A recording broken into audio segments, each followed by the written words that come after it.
From the moment I understood the weakness of Creative Assembly's patches for Total War Warhammer 3, it disgusted me. The trials and tribulations of the little Total War Warhammer 3 Chaos engine that couldn't. But before we get into it, 2 quick points. Number 1, this is obviously a brand spanking new channel in the Warhammer space. No one really cares what I'm going to have to say on this matter, but I'm going to say it anyway, because I believe in the message I want to convey, and the recent drama, review bombing, or Tuesday as CA might call it, provides the perfect setting for me to convey it. And number 2, a huge thank you. The channel is growing at a rate that I did not think was possible for me to achieve, so sincerely thank you for taking the time to drop a comment, for critiquing my last video, and for enlightening me on things I wasn't aware of. I'm so pleased people seem to be enjoying the very little I produced so far, and there's lots more to come. I started this channel to further grow my intense interest in Warhammer Fantasy and 40k alongside you handsome viewers, as well as to share my experiences in and tell my stories of the Warhammer games that I think are worth playing, all in the most entertaining way I know how, and hopefully fostering some worthwhile discussion along the way. So without further ado, let's get on with this video then. Long story short, there was drama. No, anything but drama. Of which the ultimate result is that Total War Warhammer 3 has dropped from mostly positive to an overall mixed and mostly negative recent review standing on Steam. Quick side note, when checking Steam reviews, if you want the truly global statistical data, make sure to check all languages which are no longer enabled by default. I'm not going to go too deep into exactly what happened. By now there's probably hundreds of videos covering the cause of the review bombing, the abysmal state of the game, and the pathetic way that Creative Assembly and Sega have handled all of this. And it's not the first time. These are problems that have been going on for years. If you want all the context, I would go and watch Legend of Total War's last few videos, but I encourage you to also watch other content creators for their takes as well. Be critical and make up your own mind. That's general advice for all media consumption in 2025, not just Total War Warhammer. There are also some threads on the subreddit doing a fairly good job of summarizing it all, but you will miss out on a lot of the important nuance. So I guess it just really depends on how much you care about the situation and the drama as a whole. Now, with that out of the way, for the purposes of this video, basically, Legend of Total War, one of the largest, if not the largest content creators in the space, was streaming Medieval 2 one day, and some of his handsome viewers asked if he had seen how the Lizardman AI were basically 100% unresponsive and broken in the latest build of Total War Warhammer 3.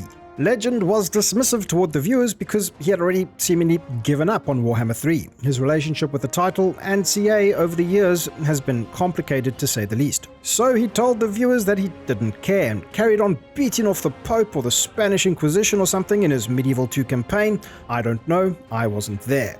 But then he released a video highlighting the issues his viewers had mentioned, in particular the unresponsive state of the Lizardman and Tomb King's AI, which demonstrated the unacceptable issues players were encountering within the game. Issues like this and many more have been around in Total War Warhammer 3 for literal years, and I believe Legend's video was the spark that rightfully ignited the outrage of the community, which has ultimately culminated in the nuclear devastation of Total War Warhammer 3's Steam review score. Regardless of how you feel about Legend of Total War, or Creative Assembly, or Sega, or the developers themselves, or the community managers, or lack thereof, or the terrible management, it's probably the terrible management, or the executive leadership, it's probably also the executive leadership. In my mind, this is probably the best possible outcome for this scenario again.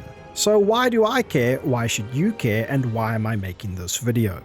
I'm what you might call a patient gamer. I'm quite picky with what I play, and the fact that my Steam account is old enough to drink, vote, and get a job, yet I own less than 90 games in total, is a testament to that patience.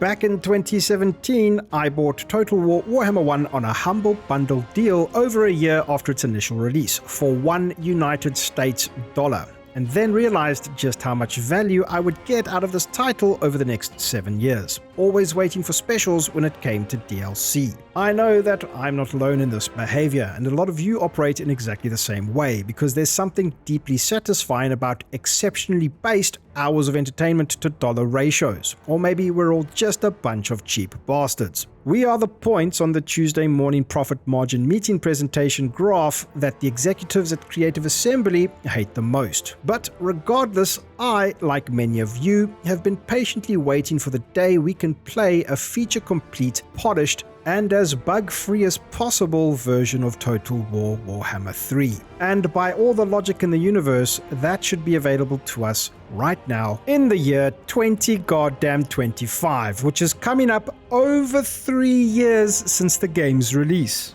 Yet campaign-ruining bugs still exist. By the way, check out Costin Gaming. I know he needs no shout-out from the likes of me, but if you want a list of affected AI that might be negatively affecting your current campaign playthrough, he's covered them in his video, link in the description. No matter how you look at the current situation, it's unacceptable. It's been unacceptable for years, and I'm impressed that the community has once again rallied together to express their dissatisfaction. This is simply consumers exercising consumer rights. But why are things like this? Why does our beloved Total War Warhammer 3 and actually so many other Total War titles get treated this way? Why are Creative Assembly's business practices so counterproductive to realizing a healthy version of the game? And why do I care so much? And why should you? Well, I think that the problem is that whoever is in charge of the management and optimization of developer resources at Creative Assembly is either really good or really bad at their job,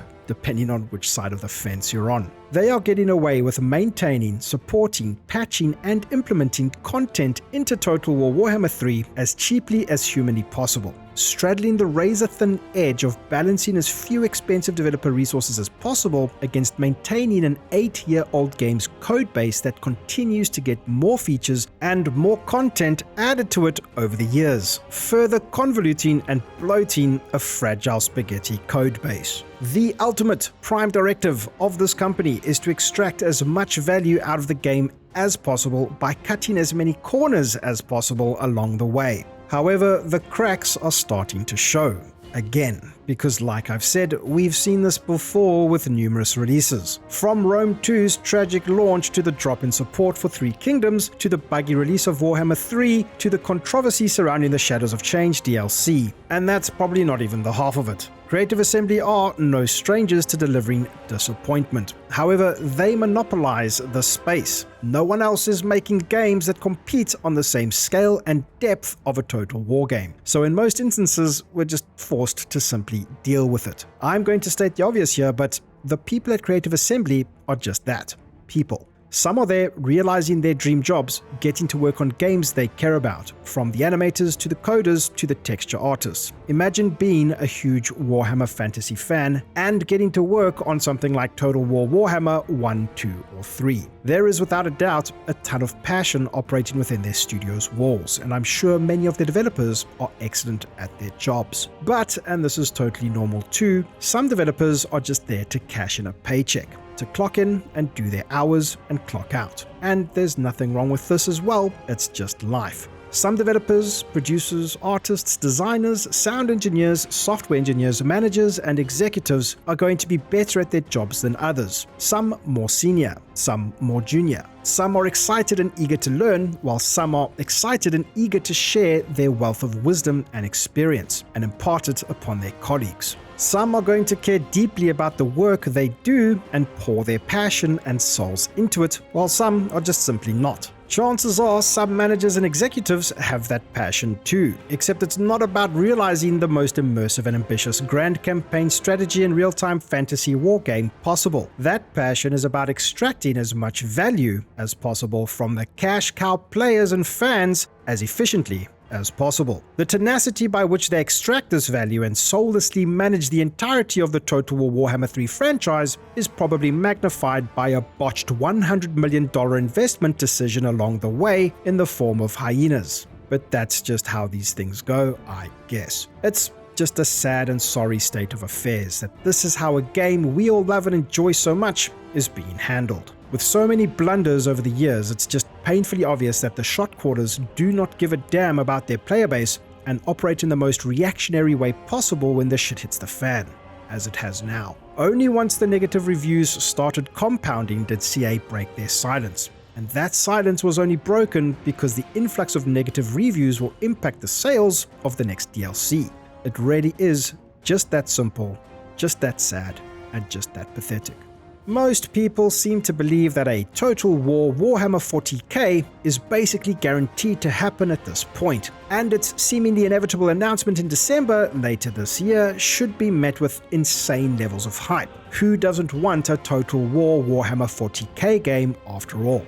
However, the reality is that with the way things stand with Creative Assembly and Sega now, what guarantees do we have as the players that it will not go through the same tumultuous life cycle as previous Total War games? No matter how good the game might be, no matter what insanely exciting content they could add from the 40k universe, unless the game is running on a brand new engine, I believe the chances are practically 100% that we will simply endure the same redundant and embarrassing cycle over again. If they're this careless and disrespectful with their current flagship title and that title's fans, what horrors await us in the grimdark future version of Total War? How can any of us sit here and muster an ounce of hype for a game that they will just treat as abandonware as soon as they perfect the business practice of their DLC strategy and let the game itself rot, taking upwards of 6 months to patch a few easily fixed issues that modding teams can correct in their sleep?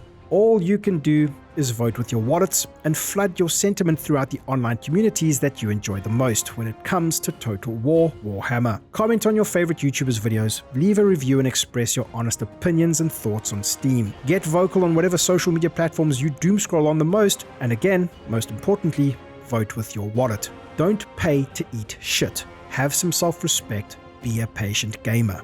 Thanks for watching. I'll see you in the next one. Cheers.